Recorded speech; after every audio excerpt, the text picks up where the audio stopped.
سورۃ البقرہ کے 30ویں رکوع کا آغاز ہے اور یہ دوسرے پارے کا 14واں رکوع ہے۔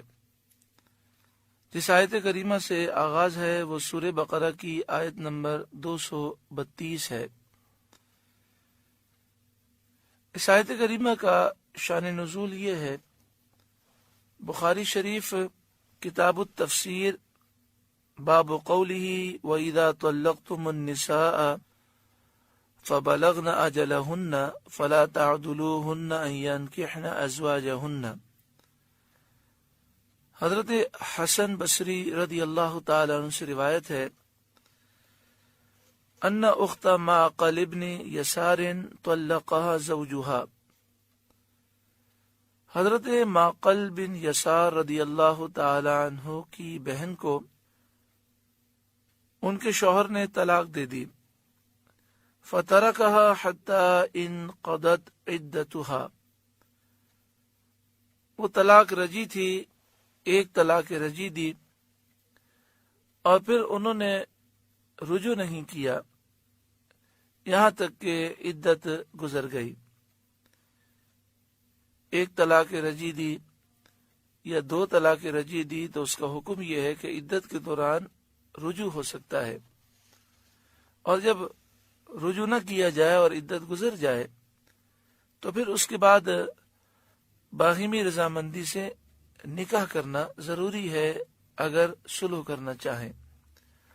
فخطبها، تو عدت کے بعد پھر احساس ہوا اور ان کے شوہر نے انہیں نکاح کا پیغام بھیجا۔ ان کی زوجہ اس کے لیے راضی تھیں۔ فابا معقل، تو حضرت معقل بن یسار نے انکار کر دیا اور آپ ناراض ہو گئے۔ آپ نے کہا کہ میری بہن کو اس نے طلاق کیوں دی، اور پھر طلاق رجی دی تھی اور رجوع بھی نہیں کیا عدت میں، تو اب میں یہ نکاح نہیں کرنے دوں گا۔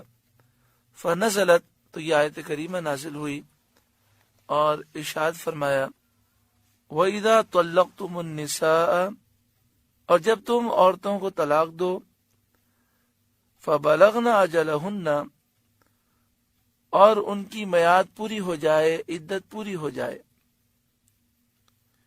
فَلَا تَعْضُلُوهُنَّ أَن يَنكِحْنَ أَزْوَاجَهُنَّ إِذَا تَرَاضَوْا بَيْنَهُم بِالْمَعْرُوفِ، تو اے عورتوں کے والیوں، انہیں نہ روکو اس سے کہ اپنے شوہروں سے نکاح کر لیں جب کہ آپس میں شریعت کے موافق رضامند ہو جائیں۔ اس آیت کریمہ میں یہ منع کیا گیا کہ جب کسی عورت کو طلاق ہو گئی اور اس نے عدت گزار لی، اب وہ دوبارہ نکاح کرنا چاہتی ہے اور وہ باہمی طور پر رضامند ہیں، ایک طلاق رجی ہو یا دو طلاق رجی ہوں، یا ایک طلاق بائن ہو یا دو طلاق بائن ہو، تو بغیر حلالہ شرعی کے نکاح دوبارہ ہو سکتا ہے۔ تو اے عورتوں کے والیوں، تم انہیں نہ روکو۔ جب یہ آیت کریمہ نازل ہوئی تو حضرت معقل بن یسار نے اپنے سر کو جھکا لیا اور کہا کہ میں اللہ کے حکم پر عمل کروں گا اور میں رکاوٹ نہیں بنوں گا۔ یہ اللہ والوں کی شان ہوتی ہے کہ جب ان کے سامنے قرآن کی آیتیں پڑھی جائیں اور جب انہیں مسئلہ بیان کیا جائے تو فوراً وہ جھک جاتے ہیں۔ تو یہ آیت کریمہ جیسے ہی نازل ہوئی، حضرت معقل بن یسار نے سنی، آپ نے فوراً اپنے معاملے سے رجوع کر لیا۔ ہمیں بھی چاہیے کہ ہم جب قرآن پاک کی آیات سنیں، قرآن کا مسئلہ سیکھیں، تو فوراً اپنی غلطی کا احساس کریں اور اپنے معاملات کو درست کر لیں۔